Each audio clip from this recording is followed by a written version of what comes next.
crafted in 1868 by the famous Colt Manufacturing Company in Hartford, Connecticut.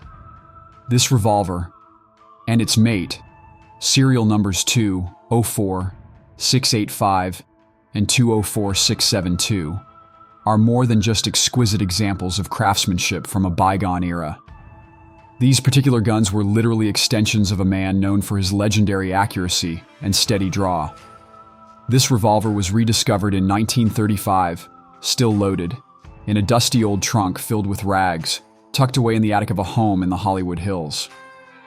It still carried the dust of the Old West. Factory-engraved vine scrolls wrap the steel. A wolf's head motif decorates the hammer. Antique ivory grips complete the look, ornate, but unmistakably functional. These weren't showpieces. They were Hickok's lifeline. Chosen for reliability and not their undeniably elegant looks, they were meant for the kind of moments where hesitation got you killed. James Butler. Hickok was born in 1837 in Illinois. From fighting slave catchers as a teen in Bleeding, Kansas, to gunning down outlaws as sheriff of Abilene, he lived and fought at the edge of America's lawless frontier. In 1861, a deadly confrontation at Rock Creek became the first of many gunfights. Whether myth or truth, stories of Hickok's courage and body count grew with every retelling. He claimed to have killed over 100 men, but history confirms fewer than 10. By 1867, newspapers reported that Hickok carried a brace of ivory-handled revolvers, silver-mounted and stuck in a richly embroidered sash. These weren't just props, they were part of the legend. From shootouts in Kansas saloons to escorting General Custer and Buffalo Bill Cody across the West, Hickok's Colts were by his side. The Colt 1851 Navy revolver has a 6-round cylinder and came in .36 caliber, which is just a little larger than a 9mm. The black powder charge propelled the lead ball to a velocity of around 1,000 feet per second and is comparable in power to the modern .380 pistol cartridge.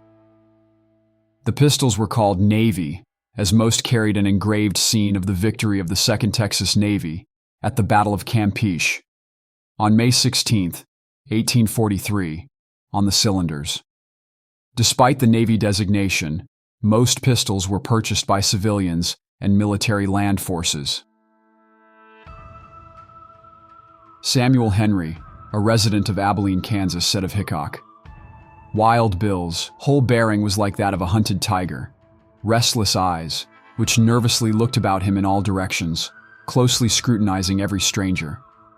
When he played cards, which he did most of the time in the saloons, he sat in the corner of the room to prevent an enemy from stealing up behind him."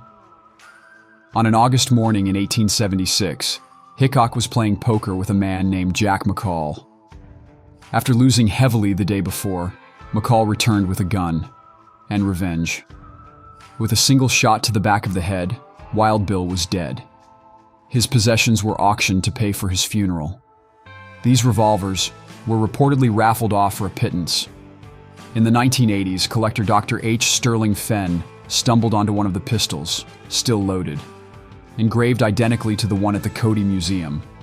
The serial numbers? A mere 13 digits apart. Experts now agree they were likely purchased as a pair from the same outfitter, at a time when the significance of consecutive serial numbers was lost on the men who carried them. Hickok's loyalty to the Colt 1851 Navy revolver comes from never being let down by them. The model was known for accuracy and for feeling balanced in the hand. Although they eventually became superseded, Hickok used the revolvers for over 15 years.